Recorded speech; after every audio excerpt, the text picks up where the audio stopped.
يا أبا عبد الله يا أبا عبد الله.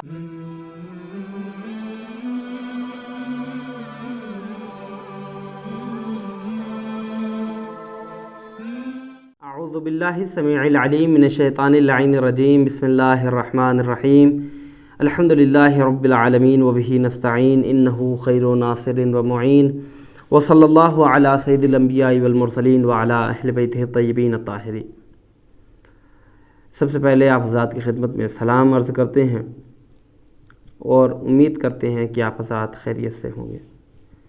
آج کی یہ گفتگو نماز کے حوالے سے ہے. مطہرات کی بحث آپ کے سامنے سے گزر چکی، آپ کے سامنے پیش کر چکا.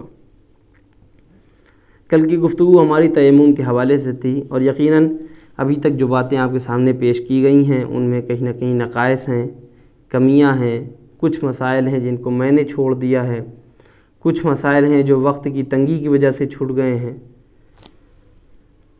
اگر ایسا کوئی مسئلہ پیش آتا ہے کہ جن کو ہم نے ذکر نہیں کیا ہے، بیان نہیں کیا ہے، تو یا تو ہم سے رابطہ کر سکتے ہیں، ہم سے پوچھ سکتے ہیں، یا یہ کہ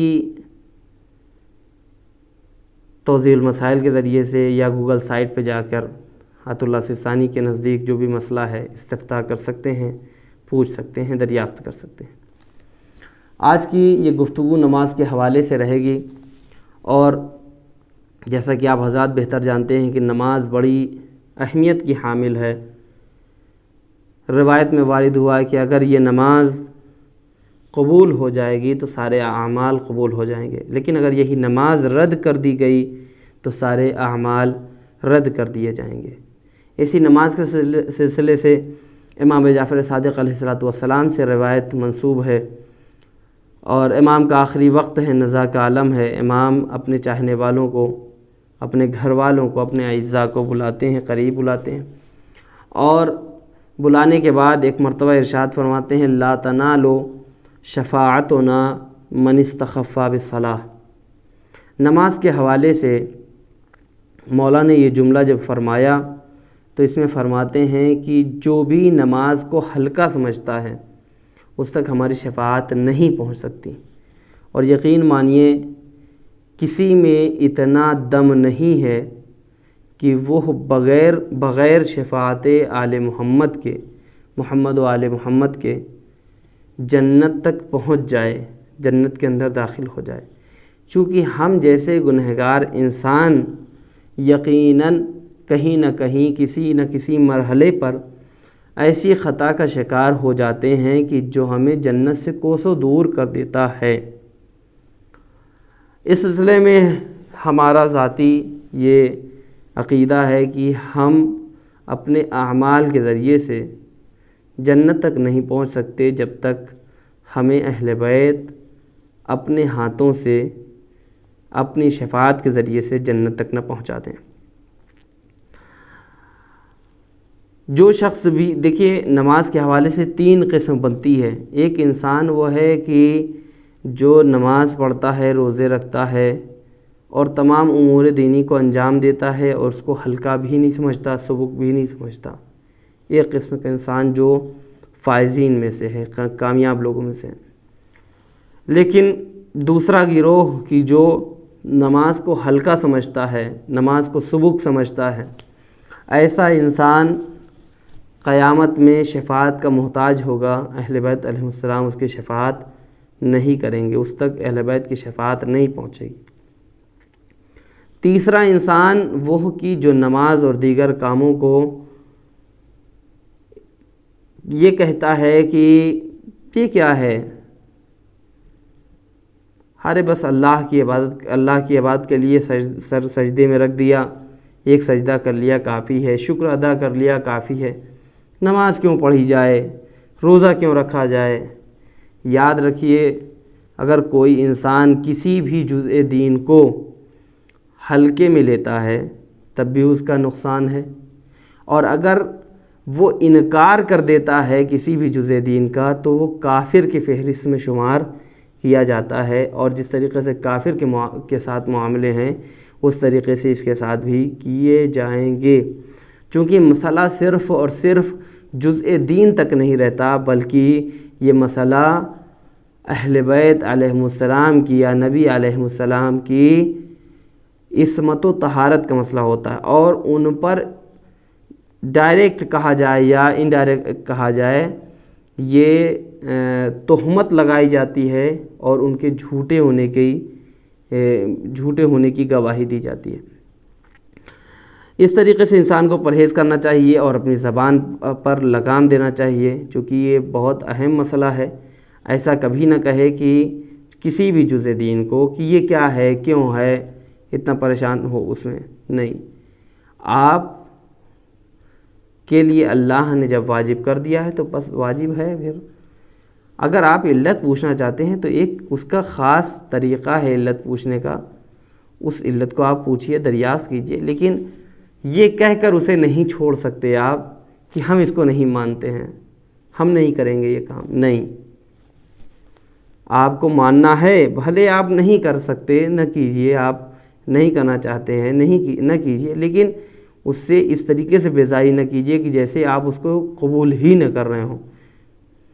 بہر صورت نماز کی دو قسمیں بنیں گی، یا نماز مستحبی ہے یا واجبی ہے۔ واجب نمازیں 6 عدد ہیں، اور کل ملا کر ان کی جو تعداد پہنچتی ہے آج کے اس زمانے میں وہ 6 عدد ہے، وگرنہ شاید امام کے زمانے میں اس سے زیادہ ہوں، چونکہ نماز عیدین اور نماز جمعہ بھی اس میں شامل ہو جاتی۔ جو نمازیں آج کے زمانے میں واجب ہیں وہ ان نمازوں میں سب سے پہلا مرحلہ نماز یومیہ کا ہے، اور نماز یومیہ یعنی نماز پنجگانہ وہ 5 نمازیں کی جو دن میں واجب ہوتی ہیں، نماز صبح، ظہر، عصر، مغرب اور عشاء، جو کل ملا کے 17 رکعت بنی۔ صبح کی 2 رکعت، 4 ظہر کی، 4 عصر کی، 3 مغرب کی اور 4 عشاء کی، یہ نماز واجب ہے ہم پہ۔ اس کے بعد ہے نماز آیات کی جو چاند گہن، سورج گہن کی وجہ سے ہم پر واجب ہوتی ہے، ساتھ ہی ساتھ زلزلے کی وجہ سے، ساتھ ہی ساتھ کالی آندھی، پیلی آندھی، یا اس طریقے کی وہ آندھیاں کہ جو انسان کو خوف میں، اکثر انسان اس سے خوف زدہ ہو جائیں، تو ان میں نماز آیات ہے۔ اس کے علاوہ نماز میت بھی انسان پر واجب ہے، اگرچہ کہ واجب کفائی ہے۔ اگر کوئی مسلمان اس دنیا کو چھوڑ کے جاتا ہے تو ہم پر واجب ہے کہ اس کی نماز پڑھیں، لیکن اگر کوئی ایک بھی اس نماز کو پڑھ دیتا ہے تو سب کے اوپر سے ساقط ہو جاتی ہے۔ اس کے بعد قضا نماز کی جو بڑے بیٹے پر، ایک باپ کی قضا نماز کی جو بڑے بیٹے پر واجب ہوتی ہے، اس نماز کے لیے بھی انسان کو آمادگی کرنی چاہیے اور نماز پڑھنا چاہیے۔ اگر نماز نہیں پڑھتا ہے تو شاید گنہگار ہے اور اللہ کے نزدیک اس نے ایک گناہ کا ارتکاب کیا ہے۔ چوتھی نماز اس وقت کی نماز ہے کہ جب ایک انسان خانہ کعبہ کا طواف کر رہا ہے، اور اس وقت جو واجب طواف کے لیے نماز واجب پڑھی جاتی ہے، طواف واجب کے لیے جو نماز پڑھی جاتی ہے، اس نماز کا پڑھنا انسان پر واجب ہے۔ چھٹا مقام کہ جہاں پر انسان کے اوپر نماز واجب ہوتی ہے، وہ نمازیں ہیں کہ جو عہد کی وجہ سے واجب ہوتی ہے، قسم کی وجہ سے واجب ہوتی ہے، کسی چیز کے نذر کی وجہ سے واجب ہوتی ہے۔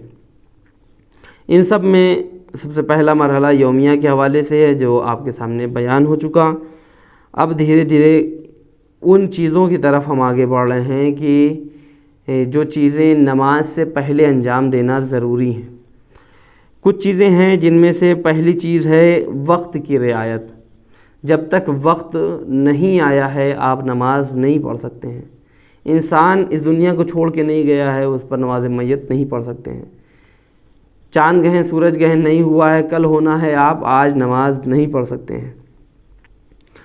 یا یہ کہ نماز ظہر کا وقت ابھی نہیں ہوا ہے، ظہر کی نماز ابھی نہیں پڑھ سکیں۔ اس طریقے سے جو بھی نمازیں ہیں واجب، ان میں وقت کی رعایت ضروری ہے۔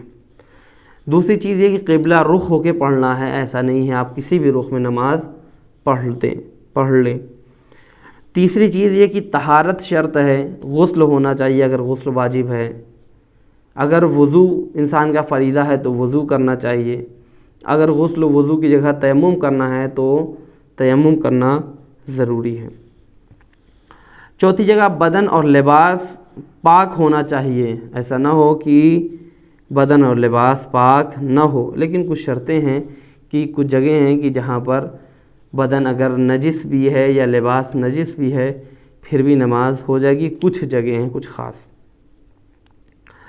مکان جس جگہ پر نماز پڑھ رہا ہے وہاں اس جگہ کا غصبی نہ ہونا، اس کی بھی چند شرطیں ہیں، دھیرے دھیرے آپ کے سامنے بیان کر کے بات آگے بڑھے گی۔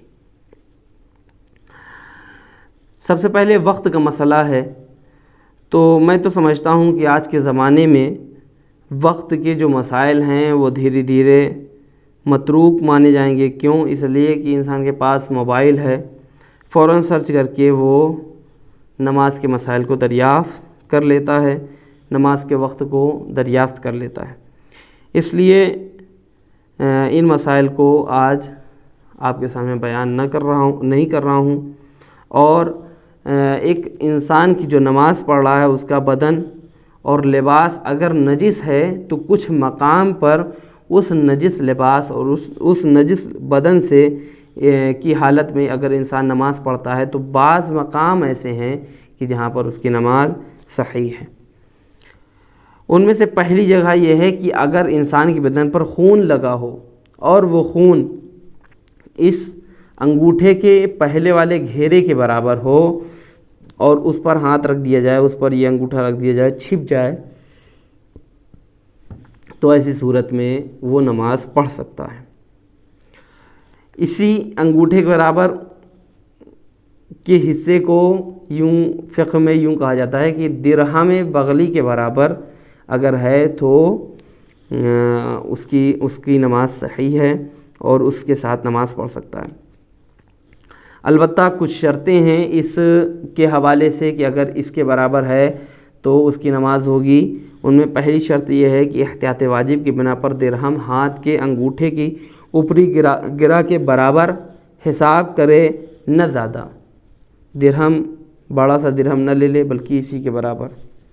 دوسرا یہ کہ خالص ہو، خون کسی چیز سے ملا نہ ہو۔ اگر خون درہم سے کم بھی ہو لیکن مواد یا زخم کے زرد پانی یا پانی سے مل جائے، مخلوط ہو، تو اس کی نماز صحیح نہیں ہوئی۔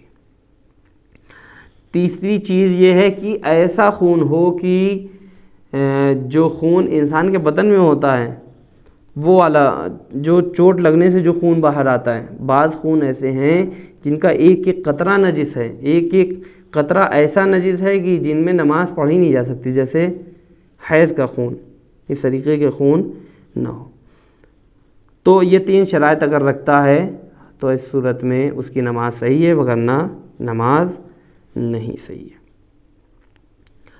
اگر بدن یا لباس خونی نہ ہو لیکن اگر کوئی رطوبت یا تری خون سے لگ کر بدن یا لباس کو نجس کر دے، مثلاً تر ہاتھ خشک خون سے مس ہو جائے، تو گرچہ وہ مقدار جو نجس ہوئی ہے درہم سے کم بھی ہو پھر بھی ان کے ساتھ نماز نہیں پڑھی جا سکتی۔ مختصر طور پہ آپ کے سامنے اگر بیان ہو تو اس طریقے سے ہو کہ وہ چیز کی جو نجس ہے وہ اصالتاً نجس ہے، اگر اس سے کوئی چیز مس ہو جاتی ہے، کوئی چیز ٹچ ہو جاتی ہے، رطوبت پائی جاتی ہے، ادھر ادھر منتقل ہو گیا، اس کی منتقل ہو گئی رطوبت، تو ایسی صورت میں وہ چیز کی جو اس سے مس ہوئی ہے وہ نجس ہو جائے گی، اگرچہ اس نجس چیز کے ساتھ نماز پڑھ سکتے ہیں۔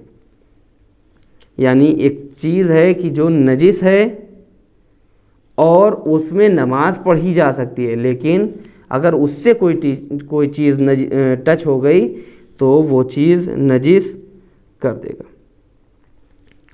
اگر نماز گزار کے بدن یا لباس میں زخم، جراحت یا پھوڑے کا خون ہو، جب تک زخم، جراحت یا پھوڑا صحیح نہ ہو جائے تو ان شرائط کی رعایت کرتے ہوئے اس میں نماز پڑھ سکتا ہے۔ وہ شرائط کیا ہیں؟ اب آپ کے سامنے پہلی شرط، زخم اور جراحت قابل توجہ اور ثابت ہو، جیسے عرفاً جسے عرفاً صرف ایک مختصر سا ایک چھوٹا سا زخم جزئی زخم نہ کہا جائے، شمار نہ کیا جائے۔ دوسرا، خون، زخم یا پھوڑے اور اس کے اطراف سے جو عرفاً زخم یا پھوڑے کے تابع شمار ہوتا ہے دوسری جگہ سرایت نہ کرے۔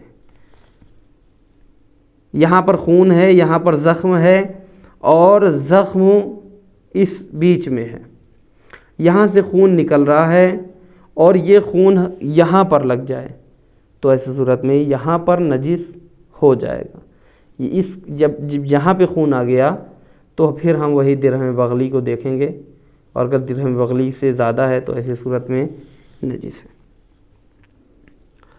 یہ وہ شرائط ہیں کہ جو پھوڑے کے حوالے سے ہیں۔ ناک کا خون زخم اور پھوڑے کی طرح شمار نہیں کیا جائے گا اور معاف نہیں ہے، مگر یہ کہ درہم سے کم ہو اور خالص ہو۔ لیکن اگر ناک کے اندر زخم یا پھوڑا ہو اور خون اس سے باہر آئے تو یہ خون زخم اور پھوڑے کی شرائط رکھتا ہے، اور اگر زخم اور خون کے شرائط جو پائے جاتے ہیں اگر ان کو اس کے اندر پائی جاتی ہیں تو اس کے ساتھ نماز پڑھ سکتا ہے۔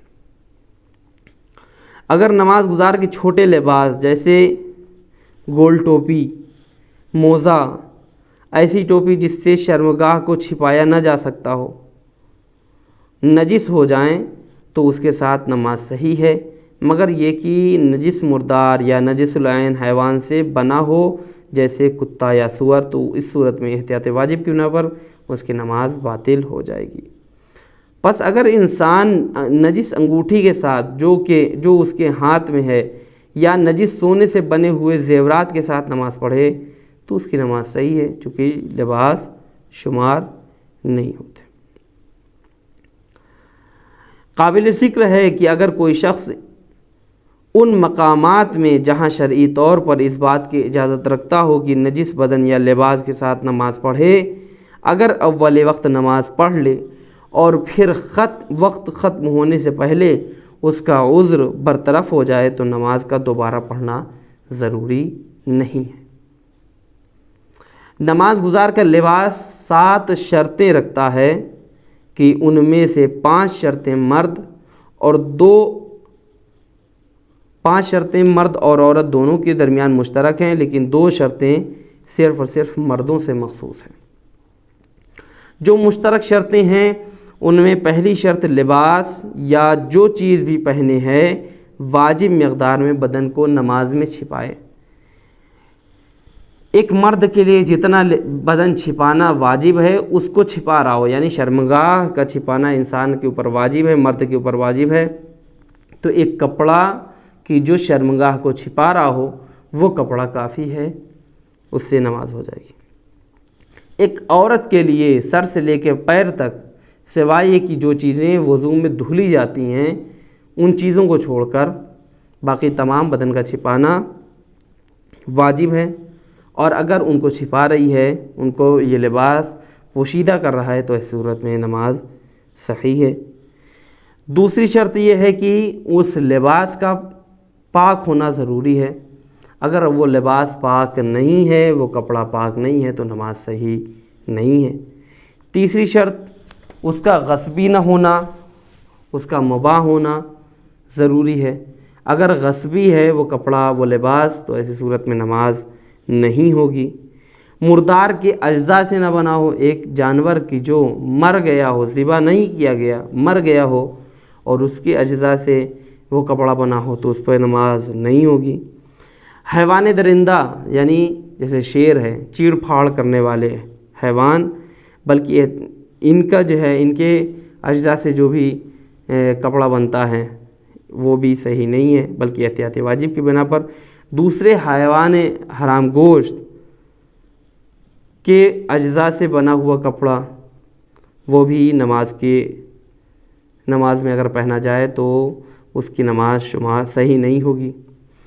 یہ 5 چیزیں وہ تھیں کہ جو مرد و عورت دونوں میں مشترک تھیں، اگر ان دونوں کا لباس ان 5 چیزوں میں سے ایک خاصیت رکھتا ہے تو اس کی نماز صحیح نہیں ہے۔ مردوں سے متعلق مخصوص شرطیں جو ہیں وہ 2 ہیں۔ پہلی یہ کہ اگر نماز گزار مرد ہے تو اس کا لباس زردوزی کا نہ ہو، زردوزی کا کام اس پر نہ ہوا ہو۔ دوسرا ہے کہ اگر نماز گزار مرد ہے تو اس کا لباس خالص ریشم کا نہ بنا ہو۔ اگر خالص ریشم کا ہے تو ایسی صورت میں اس کی نماز نہیں ہوگی۔ اس کے بعد مجتہدین کرام نے کچھ لباس کو ایک مرد کے لیے، ایک نماز گزار کے لیے مستحب قرار دیا ہے، مستحب جانا ہے۔ ان کا بھی تذکرہ جلدی جلدی آپ کے سامنے پیش کرتے ہیں۔ پہلا یہ کہ مرد امامہ کو تحت الحنک کے ساتھ پہنے، امامہ پہنے اور ایک پٹی اس کی نکال کے یوں اپنے گردن سے ہوتے ہوئے کاندھے پر رکھ دے، تو یہ تحت الحنک نکالنا کیا ہے؟ مستحب ہے۔ یا اس کا دوسرا طریقہ بھی ہے کہ دونوں طرف سے پٹی ہو اور اس کو ایسے اور اس کو ادھر کا ایریا، ادھر کی جو پٹی ہے اس کو اس جانب اور ادھر کی جو پٹی ہے اس کو اس جانب رکھ کر امامہ پہنا جائے۔ دوسرا ہے کہ مرد عبا اور عورت چادر اوڑھے، سفید لباس پہنے، یہ بھی مستحب ہے۔ پاکیزہ ترین لباس پہنے، بدن کو چند لباس سے چھپائے، خوشبو کا استعمال کرے، عقیق کی انگوٹھی پہنے۔ عورت نماز میں پیر کے ٹخنے سے نیچے اور نابالغ بچی نماز میں اپنے سر کو چھپائے۔ مسئلہ اس کے بعد آگے بڑھتا ہے کہ بعض مجتہدین نے نماز گزار کے لباس میں بعض چیزوں کو مکروہ شمار کیا ہے۔ ان میں سے پہلا ہے کہ سیاہ لباس پہنے، کالا لباس پہن رہا ہے کوئی، گندا لباس پہننا مکروہ ہے، تنگ لباس پہننا کہ جس میں تنگ موزے کا پہننا بھی ہے جو پیر کو فشار دے، اگر ایسا کوئی کرتا ہے تو یہ بھی مکروہ ہے۔ شرابی کا لباس پہننا جس کے نجس ہونے کے بارے میں معلوم نہ ہو کہ پتہ نہیں شرابی نے اس کو نجس کیا ہے یا نہیں کیا ہے۔ پانچواں، ایسے شخص کا لباس پہننا جو نجاست سے پرہیز نہیں کرتا بشرطے کہ اس کے نجس ہونے کے بارے میں معلوم نہ ہو۔ ایسا لباس پہننا جس پر چہرے کی تصویر بنی ہو، کسی حیوان کی یا انسان کے چہرے کی تصویر بنی ہو۔ لباس کے بٹن کا کھلا ہونا، اگر انسان کا بٹن کھلا ہے تو یہ بھی کیا ہے؟ مکروہ ہے۔ ان چھوٹے لباس کا نجس ہونا جو شرمگاہ کو چھپانے کی صلاحیت نہیں رکھتا ہو، تو ایسی صورت میں یہ بھی مکروہ ہے۔ اب مسئلہ آتا ہے نماز گزار جس جگہ پہ نماز پڑھ رہا ہے اس کی بھی کیا کوئی شرطیں ہیں یا نہیں ہیں؟ کہنے لگے اس کی بھی 7 شرطیں پائی جاتی ہیں۔ احتیاط واجب کی بنا پر غصبی نہ ہو، ثابت ہو، حرکت نہ پائی جائے، جیسے ٹرین ہلتی ہے اس میں نماز نہیں ہو سکتی الا کہ اضطراری حالت میں۔ ایسی جگہ نماز پڑھے جہاں احتمال دے رہا ہو کہ نماز کو تمام کر لے گا، ایسا نہ ہو کہ اس کے ساتھ کوئی ایسی پریشانی آ جائے یا کوئی ایسی بات ہو جائے کہ جس کی وجہ سے 3 رکعتی نماز پڑھنا چاہ رہا ہے اور 2 ہی رکعت تک پہنچ پائے۔ ایسی جگہ نہیں ہونی چاہیے، اس کو اطمینان ہو کہ 3 رکعت پوری پڑھ لے گا یا 4 رکعت پوری پڑھ لے گا۔ چوتھی جگہ، اس جگہ پر واجبات کو انجام دینے کی توانائی رکھتا ہو، ایسا نہ ہو کہ اس جگہ پر وہ واجبات کو ادا ہی نہ کر پائے۔ پانچویں جگہ، اگر نماز گزار کی جگہ نجس ہے تو اس کے بدن یا لباس کے نجس ہونے کا سبب نہ ہو۔ ایک جگہ پہ نماز ہم پڑھ رہے ہیں اور وہ جگہ نجس بھی ہے، لیکن ہم جس وقت نماز پڑھ رہے ہیں اس وقت وہ ایسی نجس نہ ہو کہ جو ہمارے بدن کو نجس کر دے، یعنی گیلی نہ ہو یا ہمارا بدن گیلا نہ ہو کہ جس کی وجہ سے ہم اس پر ہاتھ رکھیں، اس پر ہمارا لباس پڑے تو نجس ہو جائے۔ چھٹی چیز، احتیاط واجب کی بنا پر عورت مرد سے آگے یا اس کے برابر میں نماز نہ پڑھے۔ آپ بعض جگہ انڈیا میں تو نہیں ہے لیکن یہاں پر حرم میں آپ کو دکھے گا کہ مرد عورت ساتھ میں جب والد حرم ہوتے ہیں بیٹھے بات کیا اور میاں بیوی ہیں اور اگل بغل کھڑے ہو گئے، بغل میں نماز پڑھنے لگے۔ کیا یہ نماز صحیح ہے؟ کسی سائنس صاحب کہتے ہیں احتیاط واجب کے نا پر اس سے پرہیز کرنا چاہیے اور دونوں ایک ساتھ نہ کھڑے ہوں، یا عورت آگے نہ ہو مرد پیچھے نہ ہو، تو ایسی صورت میں نماز کے لیے ضروری ہے کہ عورت اور مرد نہ ساتھ ہوں اور نہ مرد سے عورت آگے کھڑی ہو۔ ساتویں جگہ نماز گزار کی جگہ ہمست ہو، ایسا نہ ہو کہ ڈھال پہ نماز پڑھا ہو، یہاں پہ پیر ہے اور سجدہ یہاں پہ کر رہا ہے، ڈھال کی صورت پائی جائے، کہا نہیں ایسا نہیں ہونا چاہیے۔ یہ وہ شرطیں ہیں کہ جو نماز گزار کے لیے ضروری ہیں، ان کا ماننا، اور اگر ان کی رعایت نہیں کرتا ہے تو اس کی نماز صحیح نہیں ہوگی۔ آج کی یہ گفتگو یہیں پر تمام ہوتی ہے، اور انشاءاللہ کل اسی وقت اسی چینل کے ذریعے سے پھر سے آپ کے سامنے حاضر ہیں۔ تب تک کے لیے خدا حافظ، فی امان اللہ۔